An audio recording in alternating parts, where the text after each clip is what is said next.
Guys, ఎలా ఉన్నారు? బాగున్నారు? నేను కూడా చాలా బాగున్నాను. ఈ వ్లాగ్ ఏంటి అనేది ఆల్రెడీ మీరు thumbnail లో చూసి ఉంటారు కదా. సో నేను ఇప్పుడైతే హెయిర్ ప్యాక్ పెట్టుకోబోతున్నాను అనమాట. సో దానికి కావాల్సిన ఇంగ్రీడియంట్స్ మందార ఆకులు, మందార పువ్వులు, కరివేపాకు అండ్ మెంతులు అండ్ పారాషూట్ ఆయిల్ అనమాట. సో ఇవి కావాల్సిన ఇంగ్రీడియంట్స్. సో ఇవన్నీ కలిపి నేనైతే మిక్సీ గ్రైండ్ చేస్తున్నాను అనమాట.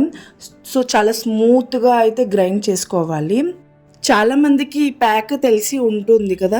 సో తెలియని వాళ్ళ కోసం అయితే నేను ఈ వ్లాగ్ షూట్ చేశాను. అండ్ ఇంకొకటి ఏంటి అంటే నా హెయిర్ కూడా చాలా డ్రై అయిపోయింది, చాలా రఫ్గా ఉంది అని నేనైతే ఈ ఆకు నేను మా చిన్నత్తయ్య వాళ్ళ ఇంటి దగ్గర తెచ్చుకున్నాను అనమాట. నేను వాళ్ళ ఇంటికి వెళ్ళినప్పుడు మీ హెయిర్ డ్రై కానీ రఫ్ కానీ అయిపోతే మీరు ఏం చేస్తారనేది కామెంట్ సెక్షన్లో కామెంట్ చేయండి. గైస్, చాలామంది నా వీడియోస్ చూస్తున్నారు కానీ లైక్ మాత్రం అస్సలు చేయట్లేదు అనమాట. ప్లీజ్ లైక్ చేయడం మాత్రం అస్సలు మర్చిపోకండి. ఈ వ్లాగ్ నేను 1 month అయిందనమాట షూట్ చేసి. కాకపోతే వాయిస్ ఓవర్ ఇవ్వడానికి కొంచెం టైం అయితే పట్టింది. సో అందుకోసం అయితే లేట్గా పోస్ట్ చేస్తున్నాను. అండ్ ఇక్కడ నేను గ్రైండ్ చేస్తున్నప్పుడు మిడిల్లో నేను వాటర్ కూడా యాడ్ చేశాను అనమాట. వాటర్ యాడ్ చేస్తే కొంచెం స్మూత్గా వస్తుందన్నమాట, గట్టిగా అవ్వకుండా. సో అందుకోసం అయితే నేను వాటర్ యాడ్ చేశాను. గ్రైండ్ చేసిన తర్వాత నేను ఒక బాక్స్లోకి అయితే తీసుకున్నాను అనమాట. అండ్ ఇంకొకటి ప్యాక్లో మనము అలోవెరాలో గుజ్జు ఉంటుంది కదా, గుజ్జు కూడా యాడ్ చేసుకోవచ్చు అనమాట ఇందులోకి. కాకపోతే నా దగ్గర అవైలబుల్ లేదని నేనైతే యాడ్ చేయలేదు.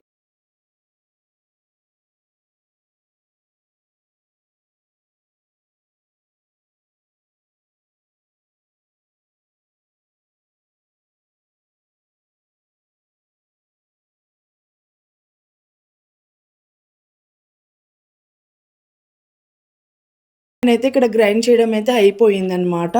సో ఇప్పుడైతే నేను హెయిర్కి పెట్టుకోబోతున్నాను అనమాట.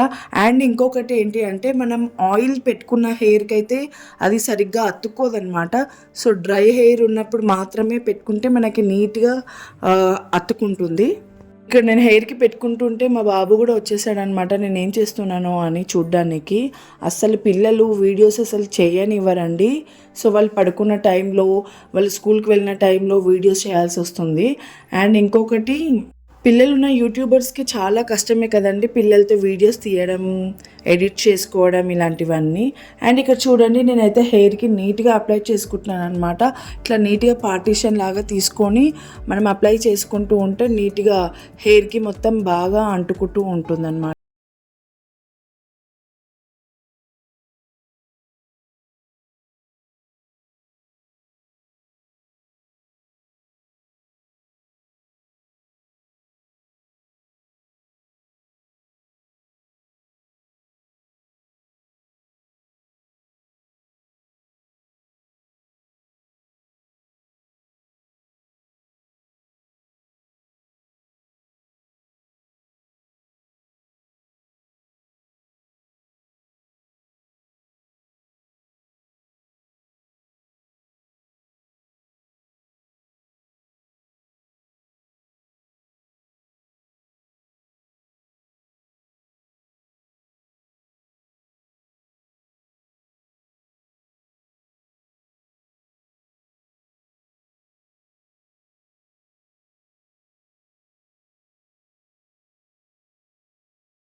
హెయిర్కి మొత్తం పెట్టేసుకున్నాను అనమాట నీట్గా.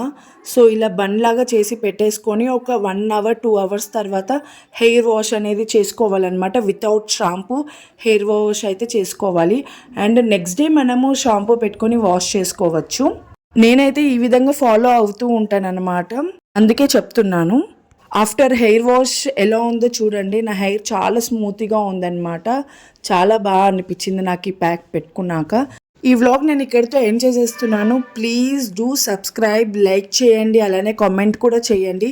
ఇంకా మంచి మంచి వీడియోస్తో నేను మీ ముందుకు వస్తూ ఉంటాను. అప్పటి వరకు స్టే ట్యూన్డ్. ప్లీజ్ మీ సపోర్ట్ ఇలానే ఉండాలనేది కోరుకుంటున్నాను. Thank you for watching. Bye.